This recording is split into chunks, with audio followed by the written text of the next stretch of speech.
This is a project that was funded by Wessex Cancer Alliance um, in 2021 to 22.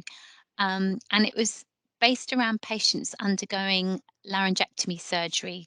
So that's when they've had cancer of the voice box.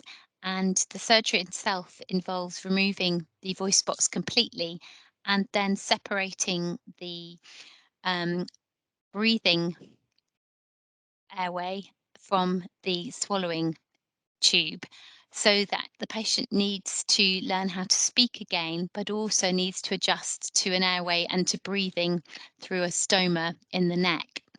Um, and the voice they use, they rely on a valve that's inserted between their windpipe and their swallowing tube, and they have to relearn how to swallow, and they have to adjust to being a neck breather. And that has quite big implications because it means you can't get water down your stoma, so you can't, lie in the bath without protecting your stoma, and you can't swim without specialist devices to protect your stoma.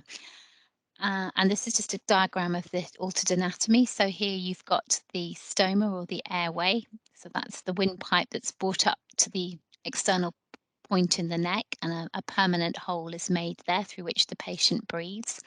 And then the patient's swallowing tube is now completely separate, and they have a small speaking valve put between their windpipe and the swallowing tube that diverts air up into the back of the throat so that this which causes the back of the throat to vibrate, and that sound is then shaped by the tongue, the lips of the teeth to produce speech, but usually involves you placing your finger or thumb or a button over the stoma to help direct the air up into the throat to produce voice. So the Outreach project was originally conceived at the start of the COVID-19 pandemic, when we had a significantly reduced number of face-to-face hospital visits, and patients were kept in for the shortest time possible to try and reduce the risks of them catching COVID-19, but also because of the pressure on beds. And it was also felt that laryngectomy patients, because they breathe through their neck, were a particularly vulnerable population to the effects of COVID-19. So traditionally, we'd always seen patients in our head and neck clinic, provided them with information and counselling around what laryngectomy surgery involves and the rehabilitation process. Um, but because of the money that was provided as part of an innovations bid to Wessex Cancer Alliance, we were able to staff a speech and language therapy outreach service to visit patients in their own homes. So they were seen preoperatively for several counselling sessions to provide them on information on what laryngectomy surgery involved, um, and the implications for the surgery on their speaking, their swallowing, their airway, and on how they would look. And sometimes that could take place over more than one session because it is quite a lot of information for the patients to absorb and retain. And we also usually introduce them to somebody else who's gone through the surgery previously, so they get more of an idea of what it's like to live with laryngectomy surgery. And we did this virtually because obviously face-to-face meetings were out of the question during the pandemic. And then we tried to keep them in hospital as for a shorter period of time as possible. So we developed a new pathway to try and teach them to look after their stoma, literally from sort of day 2 after their surgery. And as soon as they were medically stable, they were then discharged home, whereas traditionally they'd stayed in for a period of rehab to really make sure that they were managing their stoma and were learning to swallow and speak again adequately. But in fact, they were able to go home, and we provided that intensive input in their own homes instead. So many of the patients were getting out sort of 4, 5, 6 days earlier than normal. And the outreach project has actually, although it was developed because of COVID, has continued within our service because of the benefits that we've found in terms of being able to see how the patient actually functions in their own environment prior to surgery.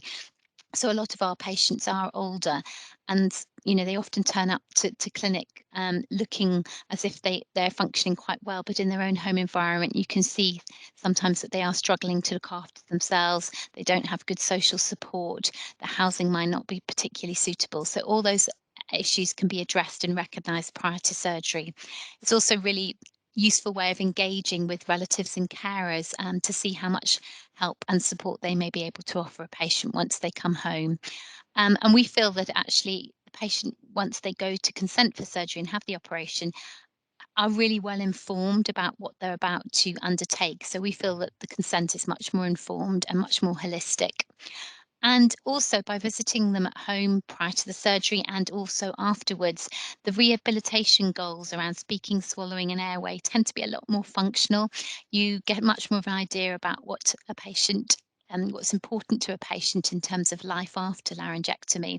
So whether it be getting back on their motorbike, going out with friends or family, and we have developed a few devices actually that allow patients to be really more functional in their environment. So we have had a couple of patients who either are hill walkers or who have dogs, and after you've had laryngectomy surgery, you can't whistle or shout. So this is a device that fits to the outside of the stoma, and as you exhale.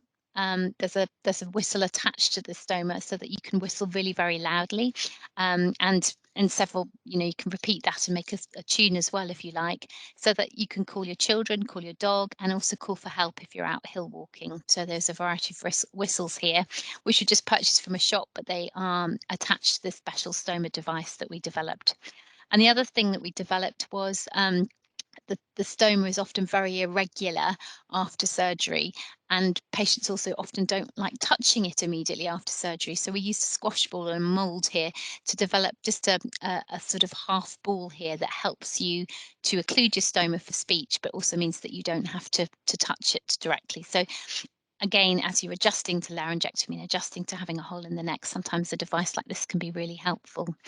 So as I've said, the outreach project did come out of COVID-19, but I think it's an innovation that we feel enables our patients to have much more information in an appropriate form that's personal to them, by being able to see them in their own home and to spend time getting to know them, but also the rehabilitation that we offer at home rather than the hospital means that it's much more directed to things that are important to them so that they can achieve the best quality of life after very extensive and life-changing surgery.